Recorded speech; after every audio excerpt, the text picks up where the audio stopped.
Good morning mga kabukyaw. Araw ng linggo.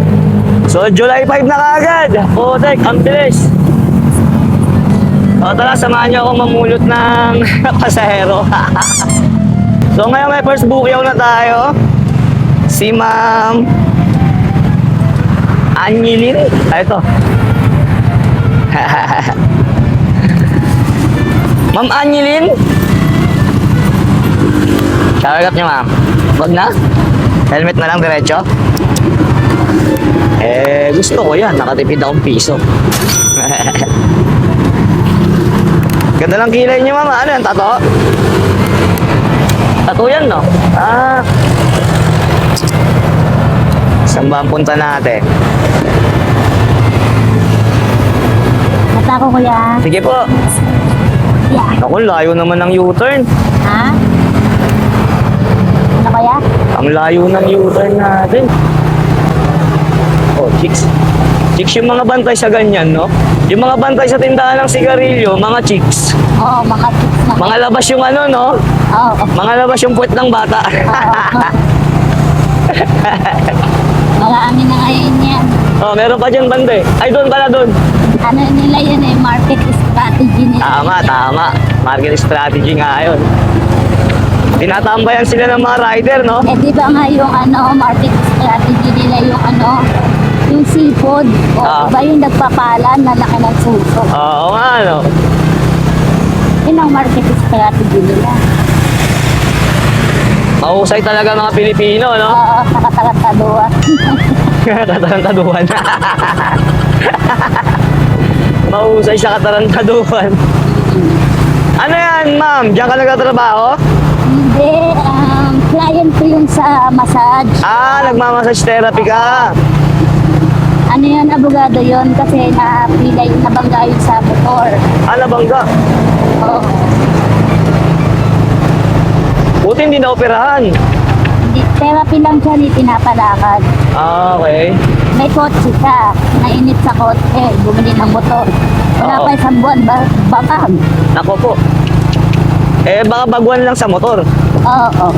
Ayun lang. Tapos sa panahon ngayon, medyo sobrang gulo na ng mga kalsada dahil sa mga dami ng motor. Sasakyan, di ba? Kaya kung hindi ka sanay, lapitin ka ng aksidente sa una talaga. Maski nga yung matagal na, aksidente ka, yung pakayang bago. Totoo. Ano yan? Tutunan mo lang experience o nag-aral ka niyan? Sa Thailand. Nag-Thailand ka rin? Oo. Galing Sa ah. Thailand ako nag-aral. Galing ah. Pero dito sa Pilipinas, DOH license ako. DOH license. Dati sa orthopedic ako ng Banawin kasi ayoko na ng may amin.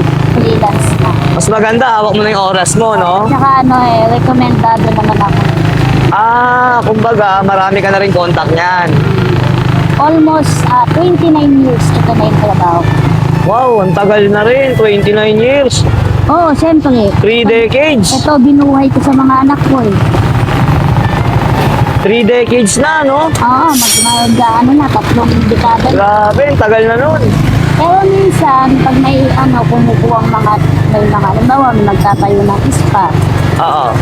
kukunin akong trainer, nagtitrain ako ng mga therapy. Another ano na naman yun, no? Another income na naman. Trainer ka. Oo. Pero at the same time, nag-on-service time ako kasi, Oo. hindi naman nila hawak oras ko. Tama. Pwede kang pumera ng pumera hanggat may client. At ayun nga, no, dahil napahaba na yung usapan namin ni Ma'am, naisip ko, ikat na lang yung iba. Kwento ko na lang din sa inyo iba na pagkwentuhan namin, no. Bali siya nga pala yung tumayong ama't ina nung mga anak niya kasi nga maagang nawala yung partner niya. So, saludo kay Ma'am dahil 6 yung anak niya at siya lang nagtaguyod mag-isa. Yung ibang anak daw niya may pamilya na. Yun lang Ma'am, no. Maraming salamat sa share ng buhay mo, no. Sana may ibang maka-inspire sa mga nakakapanood sa vlog na to, no. At sa mga nani naman dyan na solo na lang, huwag huwag kayong mawawala ng pag-asa. Kaya niyo yan, no? Gaya ng ginawa ni ma'am, diskarte lang talaga, no?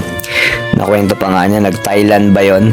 Natuto siyang mag-tattoo. Yung parang may event sa mga, kunyari kasal, ganyan, no? So, siya yung nagdi-design, parang nagdi-design ng tattoo ba yon? So, yun lang mga kabuya. Maraming salamat sa natapos ng video na to. Ingat kayo palagi kayo mag-iingat. Always fit and healthy. Mabuhay kayo. Babush!